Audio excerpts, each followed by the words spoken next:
जय हिंद दोस्तों, स्वागत है आपका। आज का टॉपिक है रसायन विज्ञान। अभी मैं जो टॉपिक लेकर आया हूँ उसमें 500 से भी ज़्यादा ऑनलाइनर क्वेश्चन है। तो चलिए स्टार्ट करते हैं, देखते हैं। ये आपका SSC MTS, SSC GD, SSC CGL, Bihar शिक्षक भर्ती, Jharkhand police, JSSC, JPSC, JTET, CTET सबके लिए इम्पोर्टेंट है। रेलवे की भी अगर आप तैयारी कर रहे हैं तो उसके लिए भी इम्पोर्टेंट है। तो देख सकते हैं आप, पहला सवाल है कि इस्पात में होता है। तो इस्पात में क्या होता है?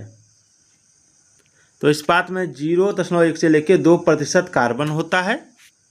उसके बाद है कि श्वसन प्रक्रम में वायु के जिस घटक का प्रयोग होता है वह कौन सा है? तो वह ऑक्सीजन है। यानी हम लोग ऑक्सीजन को वायु से श्वसन के लिए यूज करते हैं, प्रयोग करते हैं। अगला है भोजन में लवणों की मुख्य भूमिका है। ठीक है, तो भोजन में लवणों की मुख्य भूमिका क्या है? तो थोड़ी मात्रा में हाइड्रोक्लोरिक अम्ल बनाना, जो कि भोजन के पाचन में सहायक होता है। आगे है मनुष्य के द्वारा सर्वाधिक उपयोग में लाया जाने वाला धातु कौन सा है? तो लोहा। अगला है गोबर गैस का मुख्य घटक कौन सा है? तो मीथेन है। फिर है पौधों के लिए सबसे अच्छा उर्वरक कौन सा है? तो कंपोस्ट है। फिर है हाइड्रोक्लोरिक अम्ल के जलीय विलयन का पीएच लगभग कितना हो सकता है? तो 2 हो सकता है। सेलों तथा खनिजों में सर्वाधिक मात्रा में पाए जाने वाला तत्व कौन सा है? तो सिलिकॉन है। फिर अगला सवाल है कि आग बुझाने के लिए काम में लाई जाने वाली गैस कौन सी है? तो कार्बन डाइऑक्साइड। अगला सवाल देखिए कि किस गैस के जलीय विलयन का तेज अम्लीय गुण होता है? तो सल्फर डाइऑक्साइड। अगला है हाइड्रोजन अम्ल, यानी HCl जो बनता है वो आपका हाइड्रोजन और क्लोरीन से बनता है। ठीक है, याद रखिएगा। एथिलीन तथा स्टायरीन की व्यापारिक उपयोगिता उनकी क्षमता के कारण है। तो किसकी क्षमता के कारण? तो बहुलीकरण की क्षमता के कारण। जल के साथ स्वच्छ विलयन नहीं बनाने वाला यौगिक कौन सा है? तो बेंजोइक अम्ल है। आगे देखिए कि सुरा से शुद्ध एल्कोहल इस प्रक्रम से प्राप्त किया जा सकता है। तो आसवन प्रक्रम से। सागर जल में सर्वाधिक मात्रा में पाए जाने वाला पदार्थ कौन सा है? तो साधारण लवण। शर्करा विलयन के किण्वन से बनने वाली गैस है तो कार्बन डाइऑक्साइड। ठीक है। एसिटिक अम्ल के जलीय विलयन का pH 2 है, तो उसमें क्या मिलाने से उसका pH मान बढ़ जाएगा? तो इसका आंसर हो जाएगा जलीय अमोनिया। फिर है कि ऐसा प्राकृतिक पदार्थ जो केवल एक ही तत्व से बना हुआ है और जिससे ऊर्जा प्राप्त की जा सकती है, क्या है? तो कोयला।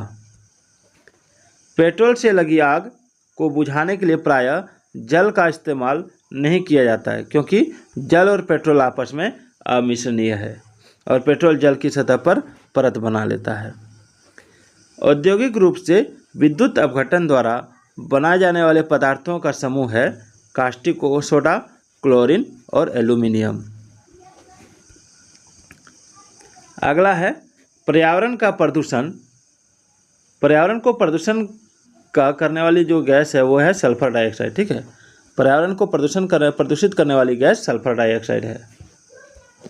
अगला है पौधों की वृद्धि के लिए सबसे महत्वपूर्ण यौगिक किससे बने होते हैं? तो नाइट्रोजन से।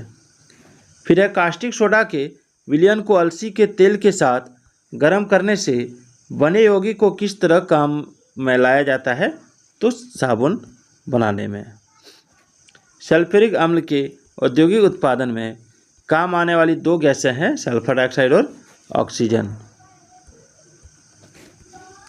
अगला है कि महासागरों से शुद्ध जल किस विधि से प्राप्त किया जा सकता है? तो आसवन विधि से। अभी बहुत सारे प्रश्न हम लोग देखेंगे।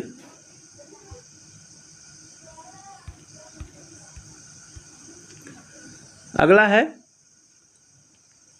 कि किस प्रक्रम समुद्र जल से सामान्य लवण प्राप्त किया जाता है? तो वाष्पीकरण प्रक्रम से।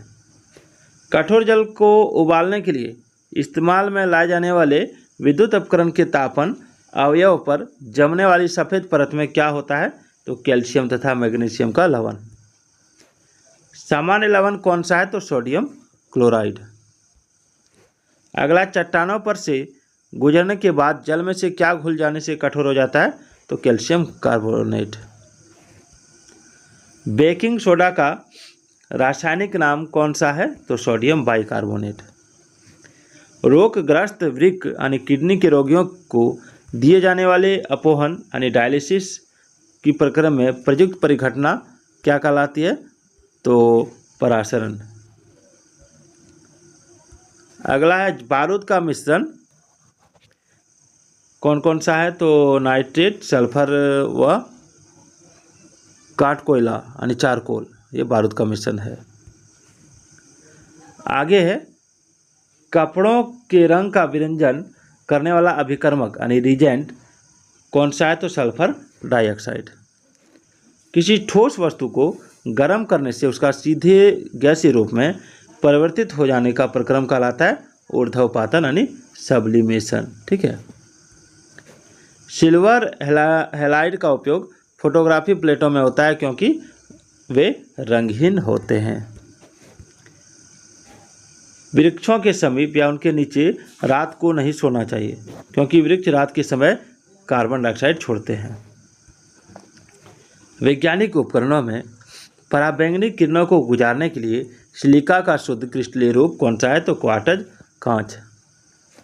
हरे फलों को पकाने के लिए काम में लाई जाने वाली गैस कौन सी है? तो एथिलीन। प्राथमिक सोने की शुद्धता 24 कैरेट का होता है सोने की शुद्धता। सर्पसील क्या है? तो एक प्रशांतक है। मलेरिया रोधी औषधि के रूप में काम आने वाला यौगिक कौन सा है? तो क्लोरोक्वीन। आगे है कि मानव के द्वारा सर्वप्रथम प्रयोग में लाई जाने वाली धातु थी तांबा। फिर सर्वाधिक आघातवर्ध धातु कौन सा है? तो सोना है। कृत्रिम तौर पर गैसोलीन उत्पादन के औद्योगिक प्रक्रम को कहते हैं तो फिशर ट्रॉप्स प्रक्रम। नदियों का जल वर्षा के जल से कठोर होता है क्योंकि इनमें कैल्शियम और मैग्नीशियम के लवण होते हैं। मानव रक्त का पीएच 7.5 है। एस्बेस्टस कारखानों में काम करने वाले मनुष्य वायु प्रदूषण के शिकार बनते हैं। उनके शरीर का सबसे अधिक प्रभावित होने वाला भाग है फेफड़ा।